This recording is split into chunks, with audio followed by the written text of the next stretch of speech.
Good afternoon and welcome to today's webcast. The Job Accommodation Network, or JAN, and our partners at the Employer Assistance and Resource Network on Disability, or EARN, are pleased to have you join us as we observe the 12th National Apprenticeship Week. This is a time to recognize the vital role apprenticeships play in strengthening our workforce and supporting economic growth across the United States. Today, we celebrate all apprentices, including career seekers with disabilities and apprenticeship sponsors driving America's economy. We honor their achievements and role in building a highly skilled U.S. workforce of the future. My name is Tracy DeFreitas, and I will serve as moderator for this event. It's my privilege to guide today's webcast and help facilitate what promises to be an informative program. Today's program is about supporting apprentice success and unlocking the power of American workers with disabilities through apprenticeship. Apprenticeships, they do offer it's sort of a powerful model for combining paid hands-on experience with classroom learning.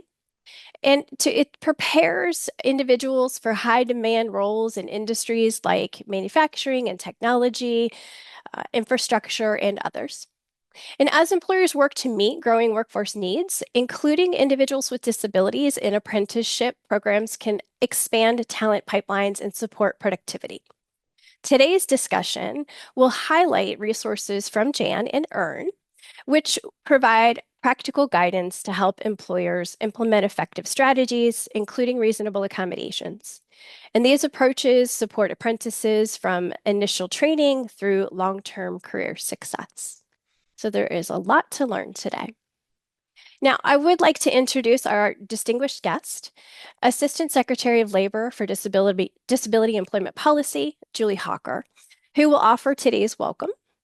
Julie Hawker serves as the Assistant Secretary of Labor for Disability Employment Policy for the Office of Disability Employment Policy within the U.S. Department of Labor.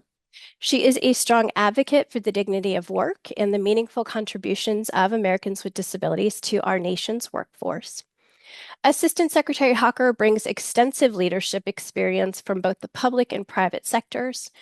From 2018 to 2021, she served as U.S. Commissioner on Disabilities at the Department of Health and Human Services, where she led the administration on disabilities and oversaw national policy and programs focused on independent living, intellectual and developmental disabilities, and assistive technology.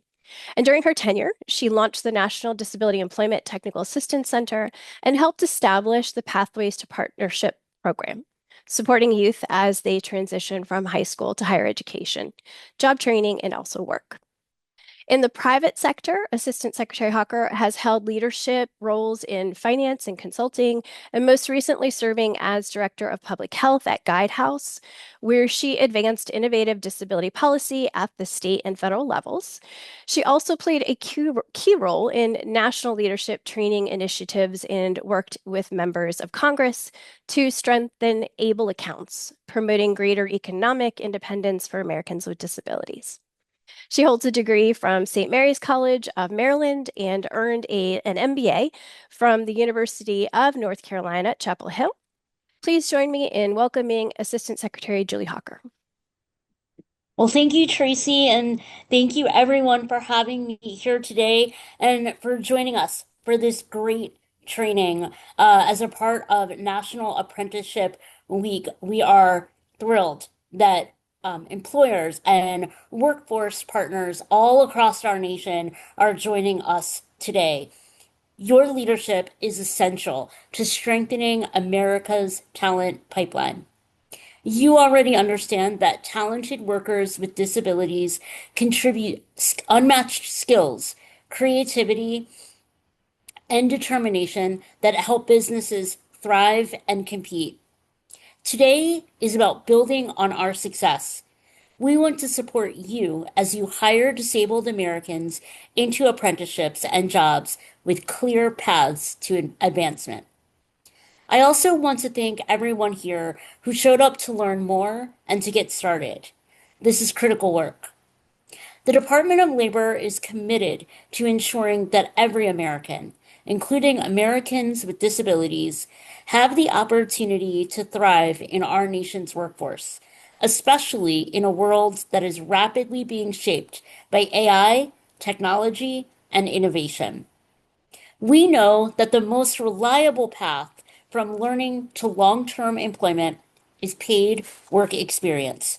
Through apprenticeships, employers can help ensure that job seekers with disabilities earn while they learn, and that their training and credentials are tied to your industry and your business's specific needs.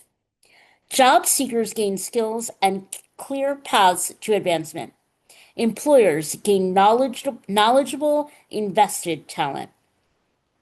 At the Office of Disability Employment Policy, it's our job to work alongside of you, to listen to your challenges, and to support you. Our goal is to modernize policy, eliminate barriers, and offer technical assistance so that you can drive success. That's why today's discussion matters. You will hear from experts at the Job Accommodation Network and the Employer Assistance and Resource Network who are ready to work with you and offer valuable and practical assistance.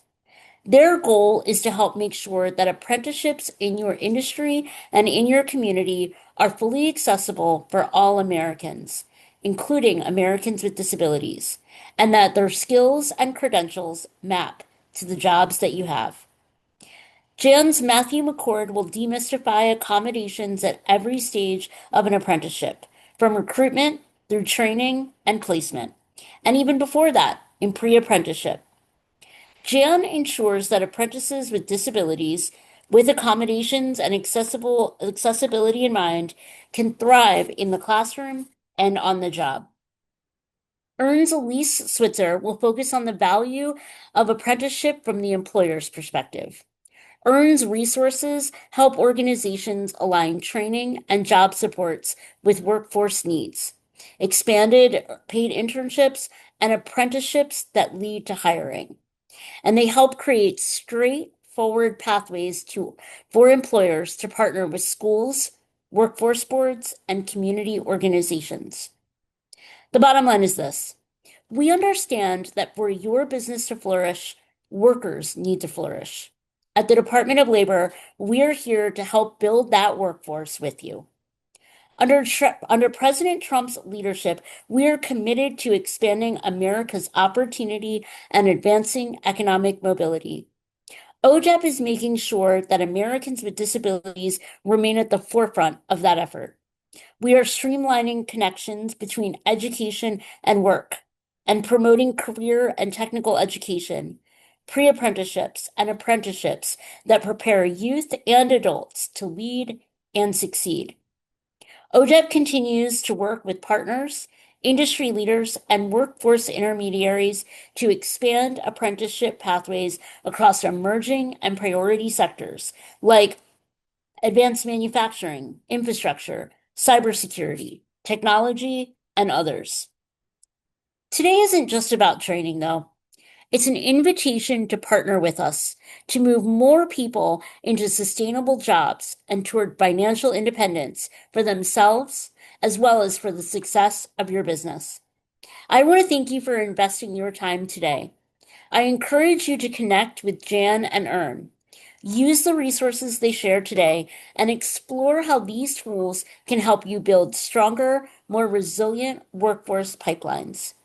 Together, we can unlock the full potential of America's workers and ensure that every individual's success fuels the next generation of American innovation.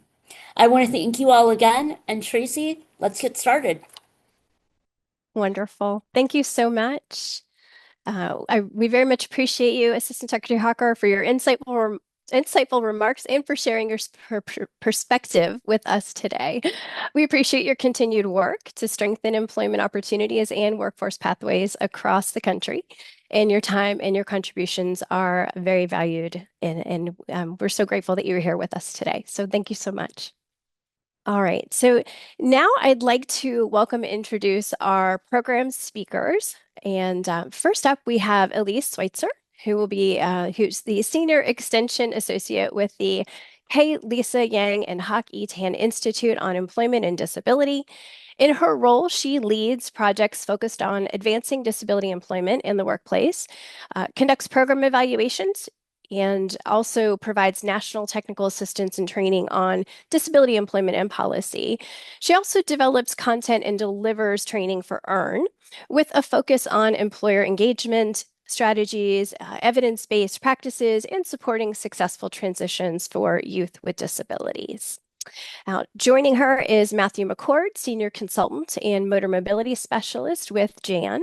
Matthew provides national technical assistance and training on workplace accommodations and disability employment. He specializes in practical solutions for individuals with musculoskeletal and mobility-related conditions and advises both employers and employees on rights and responsibilities under the Americans with Disabilities Act. He's also a certified rehabilitation counselor and brings experience supporting students through accommodations and mental health services in higher education. And we're very pleased to have both of them with us today. Before we transition to our speakers, I'll just briefly highlight today's learning objectives on the next slide, and then we'll get started. So we're going to touch today on how apprenticeship programs can support workforce needs, practical strategies for including individuals with disabilities in these programs, and resources available to help employers and service providers implement effective accommodation approaches. So with that, I'll turn it over to Elise to begin the discussion. Elise? Thank you so much, Tracy, and hello, everyone. As Tracy mentioned, my name is Elise Schweitzer, and I am a Senior Extension Associate at the Yang Institute on Employment and Disability, which is housed at Cornell University. And I'm also part of the content development and dissemination team with the Employer Assistance and Resource Network, or EARN. It's best practice in order to make events more accessible to people who are blind or low-sighted to describe your appearance when presenting. So I'll tell you that I am a white, middle-aged woman with shoulder-length curly brown hair, and I am wearing glasses and a black top. So today I will talk a little bit about the concept of registered apprenticeship in general, underscoring some of the remarks that the Assistant Secretary made regarding industry-driven training options across all sorts of industries and occupations. Also, with the help of the experts from the Job Accommodation Network, we're going to teach you about strategies to make sure that apprentices with known and unknown disabilities can be successful. So let's start by establishing a common understanding of what registered apprenticeship is. Apprenticeship USA defines a registered apprenticeship as an industry-driven, high-quality career pathway where employers can develop and prepare their future workforce, and individuals can obtain paid work experience with a mentor, receive progressive wage increases, classroom instruction, and a portable, nationally recognized credential. Registered apprenticeships are industry vetted and approved and validated by the U.S. Department of Labor or a state apprenticeship agency. So registered apprenticeships are a formalized earn while you learn opportunity. Next slide, please. So registered apprenticeships are different than other types of workforce training programs in that they allow trainees the opportunity to work for pay while learning on the job. And although that includes some form of classroom instruction, it doesn't require apprentices to pay tuition. It traditionally does not include college credit, although there are some new models of degree conferring apprenticeships that are being innovated across the country. And in fact, some cases, veterans actually might be eligible for GI Bill benefits that can provide monthly payment for living expenses and money for books and supplies related to apprenticeships. It's also a little known fact that many military jobs are apprenticeships that confer portable skills and credentials upon leaving the military. Overall, registered apprenticeship programs are a great way to help organizations develop their workforce and overcome skills gaps. Apprenticeable occupations span a very wide range of fields and industries, growing all of the time, including construction, healthcare, manufacturing, energy, education, just to name a few. Any organization that's interested in sponsoring a registered apprenticeship would find resources and assistance by contacting the U.S. Department of Labor's Office of Apprenticeship or your state apprenticeship agency. Both of those entities can provide technical assistance and support to program sponsors, answer questions about apprenticeships, assist with program development for apprenticeships, and assist with partnerships and finding funding sources. Next slide, please. So, while there's no doubt that registered apprenticeships represent a huge opportunity for Americans to access great career options and jobs that pay family-sustaining wages, since 2015, participation in registered apprenticeship programs has grown by nearly 90%. And the number of apprentices under the age of 24 has grown by a whopping 115%. But sometimes people interested in pursuing apprenticeships can also benefit from extra preparation, assistance, and support to gain entry into registered apprenticeship programs and to ensure that they are set up for success. So that's where pre-apprenticeship programs come in. And quality pre-apprenticeships are typically aligned with skill requirements for specific industries and registered apprenticeship standards. And they can include a component of work-based learning and provide assistance with needs like childcare, transportation, and with identifying effective disability accommodations. And this would include assistance with preparing for entry examinations for a registered apprenticeship program, and perhaps helping a participant understand if they needed any testing accommodations and how to ask for those. Next slide, please.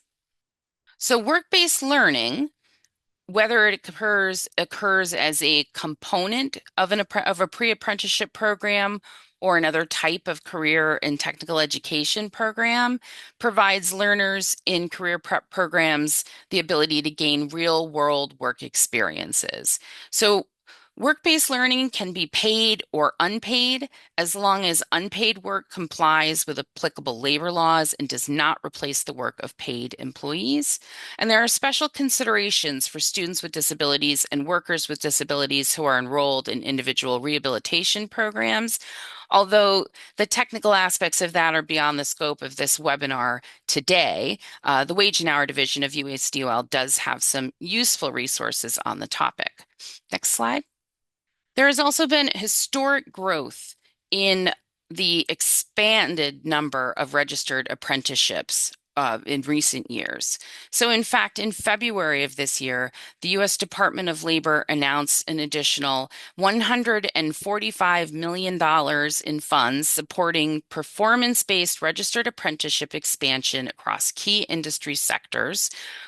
New efforts to expand apprenticeship include a specific focus on artificial intelligence skills under the Make America AI Ready initiative.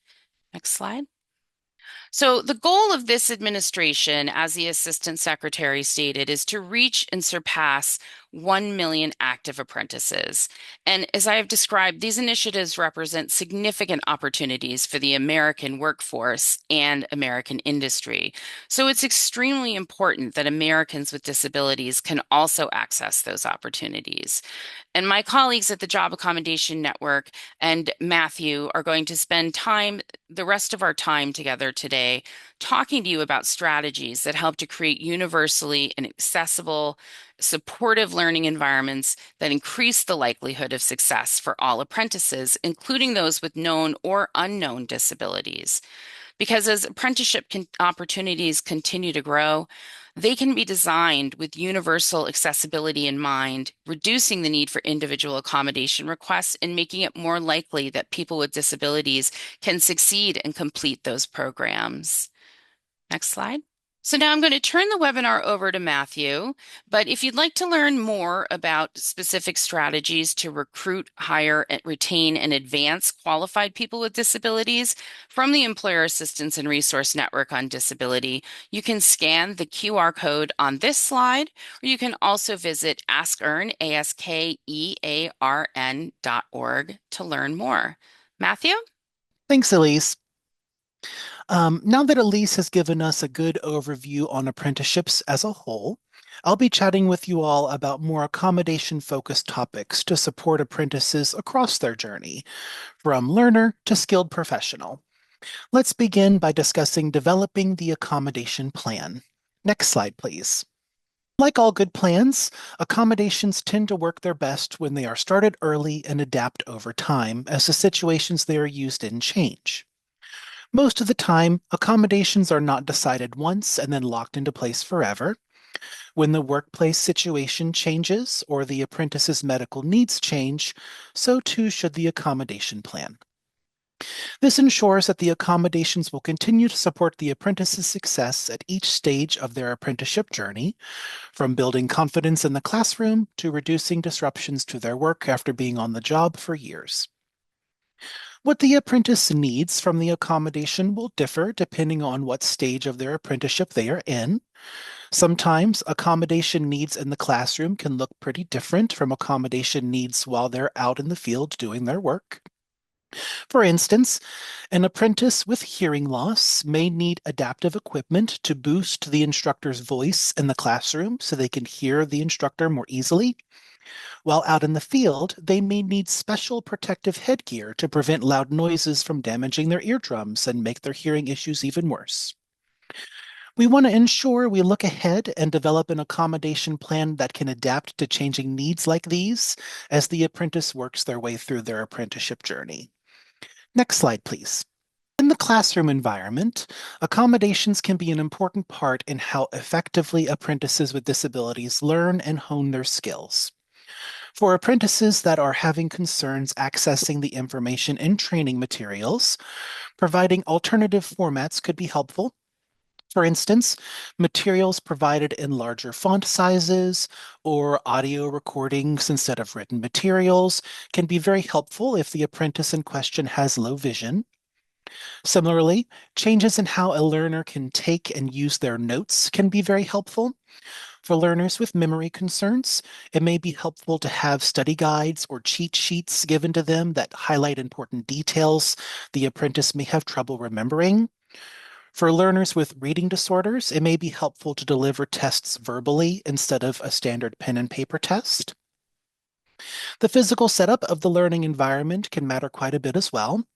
Considerations like ergonomic seating options and adjustable desks can help apprentices stay engaged throughout training.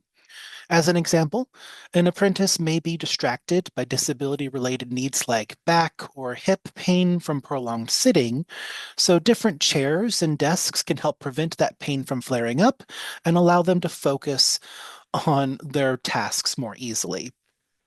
It can be helpful to offer alternative ways to demonstrate the learner's mastery of a given task, too, so that disability-related needs are not exacerbated by things like excessive lifting, bending, or standing that the typical way that we demonstrate these things would normally require. Next slide, please.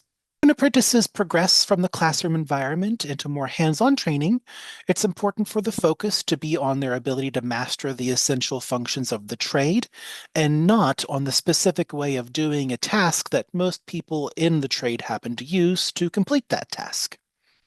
For instance, utilizing mechanical lifting devices so the worker does not have to do as much heavy lifting, or allowing the usage of modified tools, would still allow the worker to do the task, but just in slightly different ways.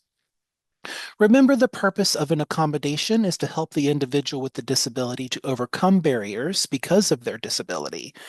If they can achieve mastery by doing things a little bit differently than most, we need to be open-minded about those paths less traveled.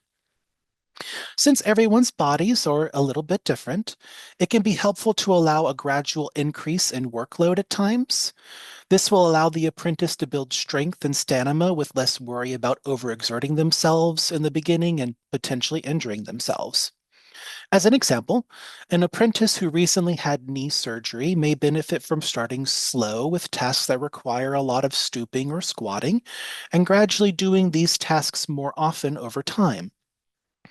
Regular check-ins from mentors should be encouraged to make it easier to catch issues early and for adjustments to be made before they impact progress. Sometimes apprentices don't realize when they need help. Mentors checking in on progress make it easier for issues to be identified even when the individual is not noticing them on their own. Next slide, please. As apprentices graduate into being skilled professionals, their accommodations do not end. After all, the health-related needs still exist that warranted their accommodations in the first place. Instead, the accommodation adapts along with their role to continue supporting them long term. For example, the pacing of the professional's workload may need to change as time goes on. In the beginning, an apprentice with a learning disability may need to take more time to really commit each part of a specific task to memory. But once they've mastered that task, this may no longer be needed. Newer adaptive equipment also may become available that is more effective than the ones they're currently using. In that case, it's important to help the apprentice learn how to research the newest equipment on the market so they can stay up to date on the latest tech in their field. As the overall goal here is successful independence in their work, it is also important to focus on building solid self-advocacy skills as well. Accommodation discussions can be difficult to have, and as the apprentice may need to have them one-on-one between just themselves and their clients, we want to make sure they have the tools to navigate that situation. But as we all know, we never stop learning. So when the time comes for continuing education, or maybe even some necessary training to achieve a promotion, we want to ensure that that training process is just as accessible to them as their initial training was. Next slide, please. When we look across the full apprenticeship journey, we can see that success is built through consistent and adaptable planning, and accommodation planning is no different. We want to begin the process and plan early so that the apprentice is supported throughout their entire apprenticeship journey. We want to ensure that our accommodation plan is adaptable so that it can easily take into account things like the apprentice's medical needs changing or the specific work that they're doing changing without the apprentice being unsupported when those changes happen. Ensuring the accommodation is supporting the apprentice at every stage means that they can focus on developing their skills and on improving their performance, just like apprentices without disabilities can. When small adjustments are made at the right time, it can make a world of difference in keeping training on track. By following an ongoing process that evolves with the individual and consistently meets their needs, we not only meet their immediate needs, but also support them long term as well. The fruits of that labor is a stronger workforce, better retention, and employees who are prepared to succeed throughout their career. Next slide, please. Now we just want to draw attention to a few key takeaways we want everyone to keep in mind before we move on. First, remember that most accommodations are simple and come at no cost or low cost. Many accommodations amount to making a small adjustment to a schedule or allowing an exception to a workplace policy. Those come with no upfront cost and is likely something we do without even thinking of them as accommodations. Second, proactive communication goes a long way. When expectations are clear and check-ins happen regularly, it creates a smoother workflow and helps catch small issues early and supports stronger retention over time. Third, it is important to remember that the goal is always to find solutions that support both safe operations and strong performance. Accommodation and workplace safety are not competing priorities. After all, a safe work environment will lead to less accommodations being needed, and effective accommodations will make workplaces safer for workers with disabilities. Finally, people do their best work when the barriers they encounter are addressed early and consistently, and that applies to people with disabilities just like it does to people without disabilities. At the end of the day, these practices really aren't that complicated, but they do make a real difference. Next slide, please. Now that we've covered some key strategies for supporting apprentices, it's helpful to know that there's expert guidance available whenever you need it from the Job Accommodation Network, or JAN. For those not super familiar with us here at JAN, we are a direct assistance service that is funded by ODEP. We are the leading national source for free, expert, and confidential guidance on workplace accommodations, trusted accommodation process strategies, and technical assistance on Title I of the Americans with Disabilities Act and its related laws. JAN provides confidential, no-cost support to employers, apprenticeship sponsors, workforce professionals, and workers too. Our role is to help identify practical job-specific solutions that maintain productivity and work for both the employer and the employee, or in this case, the apprentice. Jan also offers industry-specific accommodation ideas and guidance on practical solutions, helping organizations meet operational goals while supporting compliance with the Americans with Disabilities Act when applicable. In short, Jan is a resource for turning the strategies I've talked about today into actionable accommodations that keep apprentices on track and successful. If you're in need of assistance exploring accommodation solutions, all you need to remember is ask Jan. We can help. You can learn more on our website, askjan.org. Next slide, please. Now let's dig into some accommodation examples. These are here to help put what we've already talked about today into a more organic context. Think of it as the hands-on training to our previous classroom work. Next slide, please. Let's look at an example from a manufacturing environment. A first-year apprentice with a back condition was experiencing lower back pain during their 8-hour shifts and was worried about keeping up with productivity requirements. Their main barriers were prolonged standing at a fixed height workstation and frequent bending to access needed materials. Some practical adjustments were suggested, such as an adjustable height workstation that enabled the worker to switch between a standing posture and a sitting posture throughout their workday.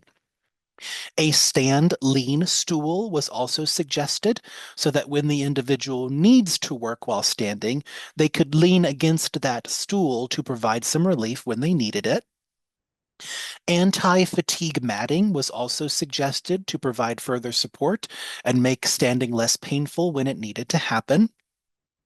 It was also suggested that the layout of the workstation be adjusted so that the apprentice did not need to bend or reach as often to grab materials they were working with.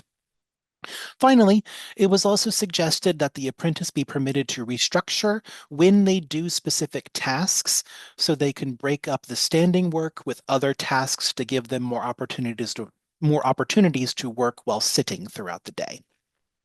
With these adjustments, fewer pain flare-ups were experienced, and the apprentice was able to maintain their productivity and meet expectations. Next slide, please.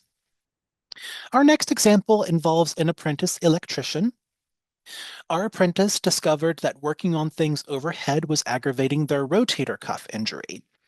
This concern really made itself apparent when they needed to work on overhead lighting fixtures.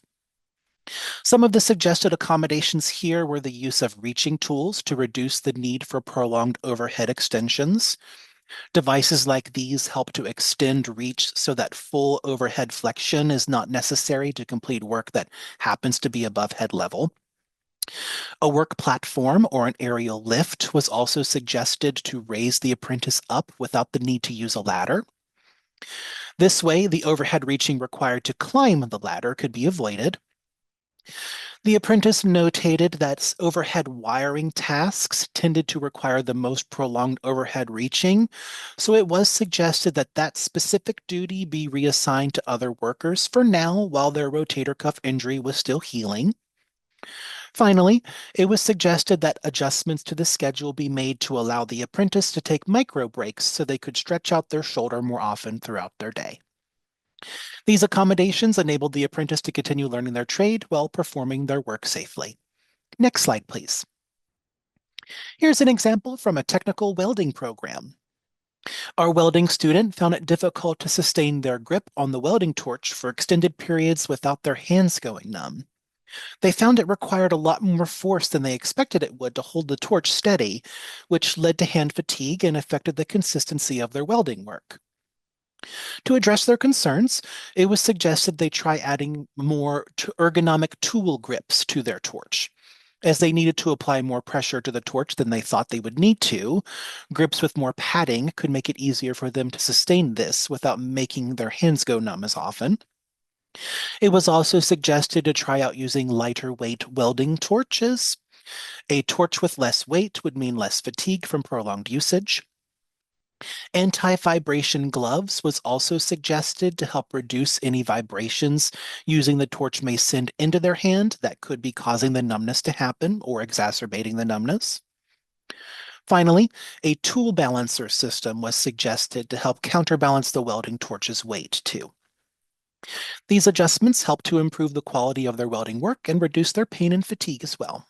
Next slide, please. Our next example involves an apprentice working in IT and has a spinal cord injury and uses a wheelchair. This apprentice was training across multiple job sites, and some of those sites were less accessible to wheelchair use than others. In addition to this inconsistent site accessibility, they also were having difficulty reaching stored materials while they were using their wheelchair too. To help, the usage of portable ramps was suggested to help enter buildings that may not already have ramps built in. Threshold ramps were also suggested to make it easier to enter doorways that might have slight sudden drops before or after entering a room. It was also suggested that an accessible pathway be maintained from the entrance to the areas the apprentice needed to be in to do their work. So that involved clearing away hallway clutter or potted plants, as well as making sure those areas are not ones that coworkers would linger in to chat, as this would make the hallway inaccessible for the apprentice's wheelchair. The hallways were a little bit tight, so they couldn't exactly fit around people if they were in the hallway chatting it up. Adjustable height work tables at the apprentice's work area were also suggested, as well as reorganizing how the equipment was stored so it was in reach when the worker was using their wheelchair at that work table. Finally, it was suggested that adjustments be made to assigned tasks with the individual's accessibility in mind. For instance, if a meeting was scheduled that the apprentice needed to attend, that meeting should be held in an area that the apprentice can get into while using their wheelchair. These accommodations help the apprentice meet their training objectives while also helping the site realize that their site had some accessibility concerns that they were not previously aware of. Next slide, please. Now let's look at an example from an artificial intelligence apprenticeship that was focused on developing machine learning models. A first-year apprentice with carpal tunnel syndrome was experiencing wrist and forearm pain from long periods of typing and using a mouse. This was impacting their working speed and accuracy, and it was starting to impact their productivity as well. Accommodation solutions here focused on allowing more neutral wrist postures. Even slightly non-ergonomic postures, when sustained for long periods of time, can cause pain to flare up. To facilitate this, it was suggested that an assessment of how the apprentice uses their workstation be performed. This made it easier to locate where changes needed to be focused. For instance, things like the keyboard and mouse placement were adjusted to allow for more neutral postures, as well as adjusting the desk and the chair so that they supported the apprentice better and enabled them to maintain those neutral postures for longer periods of time. Building on that need for sustained neutral postures, schedule adjustments were suggested to build in micro breaks for hand and wrist stretches. It was also suggested that tasks be rotated so that the apprentice could balance typing tasks with other work that did not require as much computer use. Finally, speech-to-text dictation software was also suggested so that data entry could be completed without needing to physically type it in as often. These adjustments reduced the onset of the apprentice's pain, which helped them improve their accuracy and speed metrics. Next slide, please. Here's an example from a healthcare apprenticeship. An apprentice nursing assistant found that managing their energy levels and maintaining focus was difficult because of their mental health condition. Some of the accommodations that were suggested here were to build in predictable breaks into their schedule, as well as access to a quiet space to decompress during those breaks. The apprentice notated that the stress of the hospital environment was a factor in their energy levels and focus. So these breaks in the decompression area gave them the opportunity to cool down after particularly stressful situations. It was also suggested that the supervisor offer the apprentice written instructions that were clear on what specifically needed to be done. This way, the apprentice had less uncertainty on what they needed to do, and this also helped to reduce their stress. Check-ins with their supervisor or a coworker mentor for support were suggested as well, and also allowing access to stress management tools and mindfulness resources was also suggested. These accommodations enabled the apprentice to better manage their mental health needs as well as successfully meet training milestones. Next slide, please. As we've seen across these examples, there are some clear lessons to be gained for supporting apprentices. First, small practical adjustments can make a big difference, whether it's a different ergonomic tool, a flexible schedule, or reorganizing a workspace. Second, starting early and planning ahead helps to prevent barriers from slowing progress and keeps apprentices on the track to succeed. Third, accommodations should be flexible and evolve as the apprentice grows and their responsibilities change. Fourth, many of the adjustments we've talked about, such as equipment modifications or changes to workflows, may benefit the whole team alongside the apprentice needing the accommodation. After all, a team that is better able to adapt to changing needs will be a stronger team in the long run. Fifth, supporting mental health is just as important as supporting physical well-being. And sixth, the focus should always be on helping apprentices demonstrate the essential functions of their role safely and effectively, rather than requiring them to fit a rigid method. Next slide, please. A few more key takeaways here we wanted to highlight. Regular check-ins with mentors and supervisors make it easier to catch challenges early and provide the right support. Remember, an apprentice's medical needs can change, and the work being done can also change, so accommodations should adapt when they do. Regular check-ins are a useful way to make sure everyone is communicating and communicating often, so needed adjustments are less likely to fall through the cracks and end up being missed. Sometimes we get locked into doing job tasks in specific ways, or managers get used to giving instructions in specific ways, but accommodations can help us realize that things can be done differently. Maybe those different ways end up being a better fit for everyone on the team. So don't be afraid to try things out and see how well they work. Taken together, these practices create an environment where apprentices can thrive, build skills successfully, and continue to grow into skilled professionals. Next slide, please. To wrap up, I just wanted to showcase one of the most useful tools on Jan's website, our A to Z of disabilities and accommodation pages. This easy to navigate resource links specific disabilities and limitations to practical workplace accommodation ideas.